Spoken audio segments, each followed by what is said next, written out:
Welcome back to the Michigan Business Beat, brought to you on the Michigan Business Network. Chris Holman here. And we're coming to you from the Grand Hotel, and we are here for the Detroit Regional Chamber of Commerce's annual policy conference. And here's a guy that gets talked about a lot at this thing, Tom Kelly, CEO of Automation Alley. How you doing? I didn't know that. Is that true? I'm doing great. We're having a great informative time up here at Mackinac Policy. You know, Always. having this, we always say it take years to put this group of people together Yeah. and actually get to them. You know what I mean? Yeah, well, exactly. And we do work with the World Economic Forum through our U.S. Center for Advanced Manufacturing.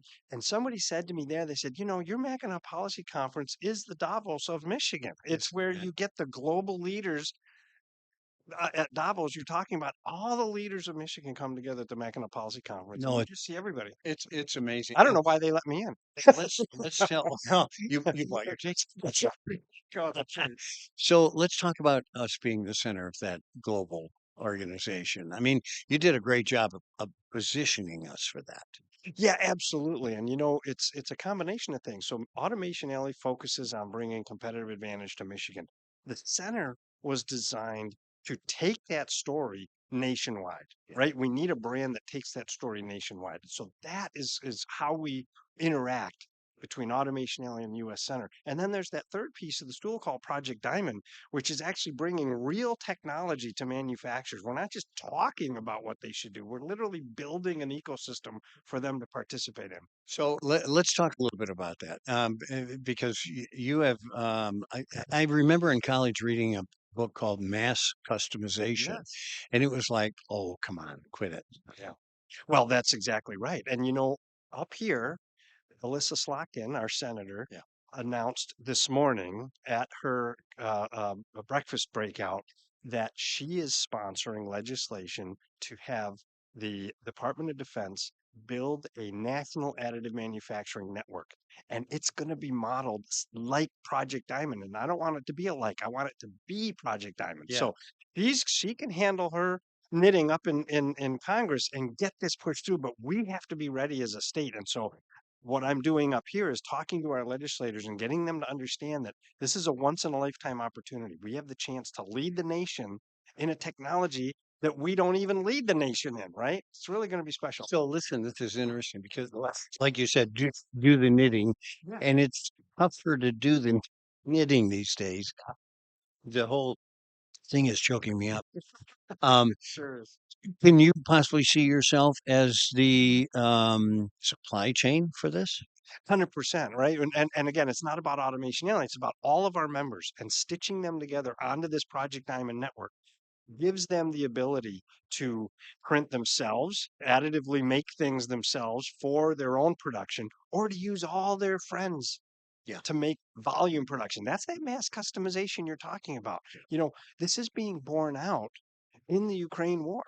Ukraine has built a national additive manufacturing network, and how they're able to iterate and play cat and mouse with Russia as they invent new things.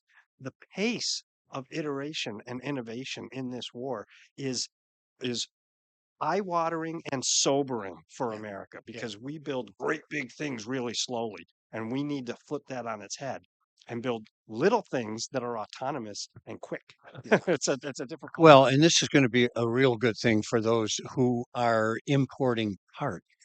I mean, now you can manufacture your own parts. Well, we see the future of automotive OEM production is going to be, look, you volume produce with the line you've always had, but at the same time you design the part to be additively manufactured so that when it's at end of life, you put the tool away and never use it again. And when you have parts that need to be made for the autos, you just 3D print them. That will happen.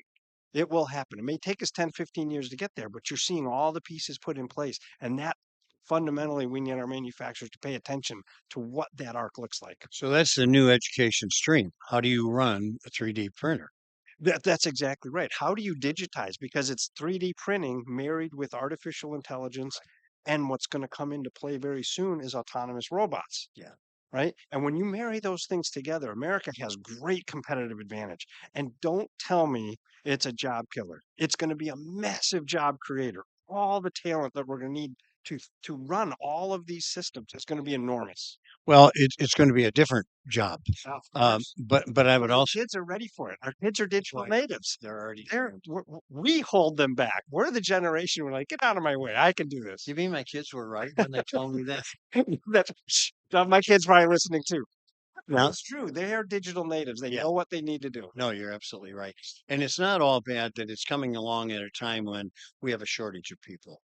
So Right. it'll create jobs, but it'll also make up for the shortage of work. So it's a simple equation for GDP. If you want to double GDP in America, you either have to double labor. Well, easier for you to say. Yeah, You either have to double labor or you have to double productivity. right. Right?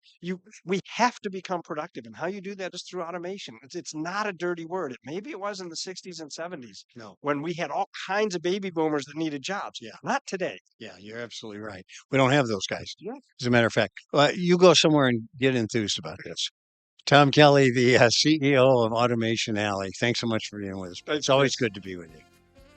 You are watching the Michigan Business Beat on the Michigan Business Network, coming to you from the Grand Hotel where we are at the Detroit Regional Chamber of Commerce's annual